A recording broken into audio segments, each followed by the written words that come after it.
This is From Hero to Zero, a show about the misconception of the demise of the music industry. We talk to heroes to make sense of the alleged zero, the music business.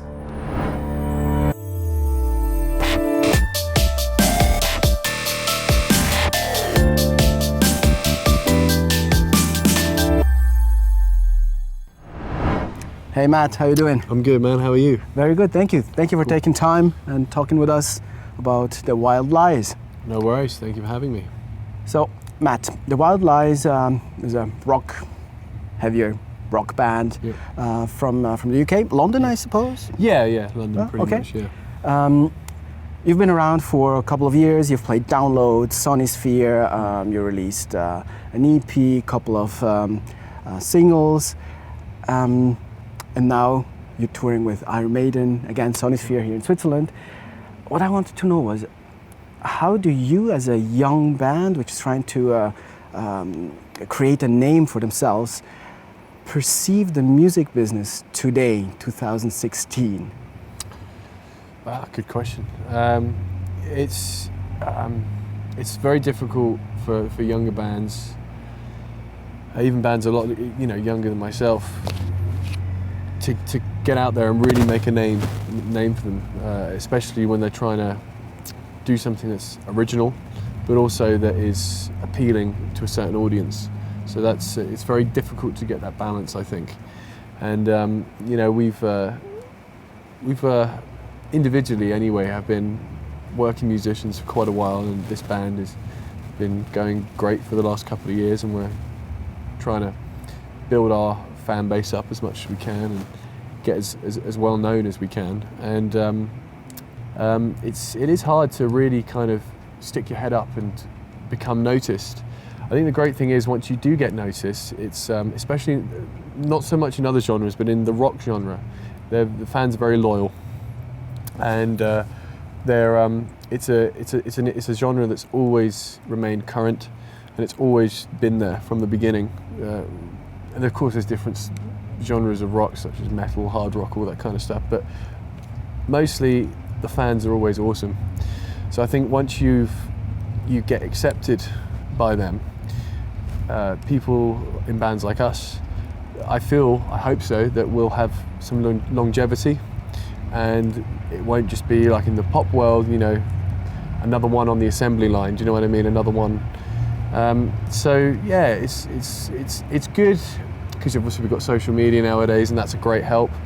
That's kind of where everything is. But nobody buys albums anymore, really. Nobody. So it's all about the live shows, and rock shows have always been about the live experience. So it's great in some ways and ever changing in others. So I'm optimistic, but at the same time I'm realistic. Sure, nicely said. You just mentioned longevity is important for a band. How do you as a band go about that? What's the secret ingredient to make that happen? Well, firstly, we make music for ourselves. We make music that we like to listen to. So we're never, when we get together, we're never trying to let's do another song like the Jack's Out the Box EP. We're always constantly evolving as musicians and as people. So naturally the music will do the same, but it will always sound like a Wild Lies track because it's us playing on it. But it's about not being too rigid with your writing, I think. It's about, so you've always got something new to say. You're not just rehashing the same thing over and over and over again, album after album. And I feel we're getting better all the time as a band as well, especially the way we write. I think we're getting stronger as songwriters the more we play with each other. So I'd like to think that every piece of work that we put out is better than the last. That's what not in a, like the last one was bad, but it's a more evolved, more polished version of what was there before. So I think as long as we stick to our morals of writing for us first, and hopefully the fans and the other people will like it as well. Oh, interesting. You just mentioned evolving as, or the music should evolve. Yeah. I listened to your brand new track, The Animal, Yep. On YouTube, which has a heavier sound than your Yep. previous single, which came out about a year ago, I suppose. Asteroid, yeah. Asteroid, right? Talking about The Animal, you released it on YouTube where everyone can listen to it for free. Yeah. There is a certain school of thought that says giving away the music for free devalues the music. What's your opinion on that? Well, it's almost one of those, if you can't beat them, join them attitudes. Because at the end of the day, people are going to download it or stream it. You know, bands get money from streaming, but you know, it's minute things where it doesn't make a difference. At the end of the day, we just want to get our music out there. We want to. It's a great song. We're very, very happy with the single. So you know, we want to. It's a great lyric video as well. So we just want to get it out there because at the end of the day, we're quite old-fashioned in the way that it's all about the live show for us. And you know, I was talking about that saturated industry. You know, a lot of bands, a lot of artists in general have lost the spark of what it is to be a great live band, I think, because everyone, you know, you can get away with so much in the studio nowadays that people just think, it's fine, we'll fix that later, and the live show suffers. Us, it's always been the exact opposite. We write music and release music so we can play it live. So, and if that's where 100% live band, the way we play, and we take, you know, the live thing very seriously, which is why we've grown up on bands like Iron Maiden who have the same ethos of the live show. It's they never got radio play, they never got. The album sales have always been great, but the albums are only there to show what they do live. You know, I remember the first time I saw a band like Maiden live, and it's uncomparable to try and to take what these guys do live and try and put it on an album.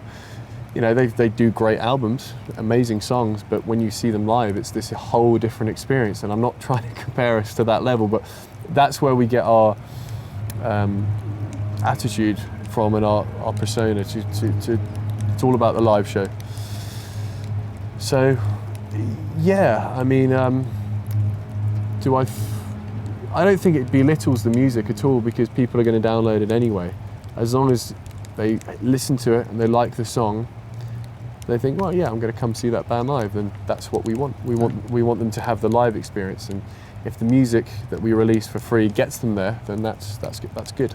So basically that's your promotional vehicle. Of course, it's a promotional vehicle, and I'm not trying to be different here. I think that's what the majority of bands use it as for nowadays anyway, because that's the way the market is.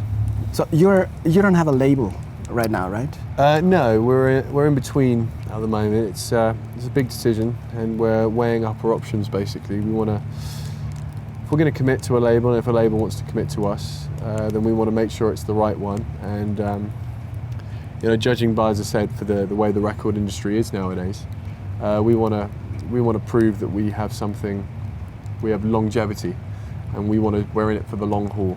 So we want to make sure that the label we do sign with has the same intentions, you know, because we don't want to just be a 5-minute wonder band. We want to do this for the long run. Mm-hmm. So hopefully we can work with a label that shares those same kind of ideals. What would these ideals be, if I ask? I think, yeah, it's cool. Certain amount of freedom, a certain amount of creativity. Obviously, we realise that we have obligations, which is fine. You know, we're a very professional band in the way that we work, and you know, we want to make money just as much as they want us to make money. So we want to make sure that that part of it works. But yeah, a bit of freedom is important. Otherwise, it goes against basically everything I said earlier. You know, about you're writing for the sake of someone else, when that's not the way it should be. Sure. That's when music becomes very stale and very see-through. Sure. You know, in my opinion. So a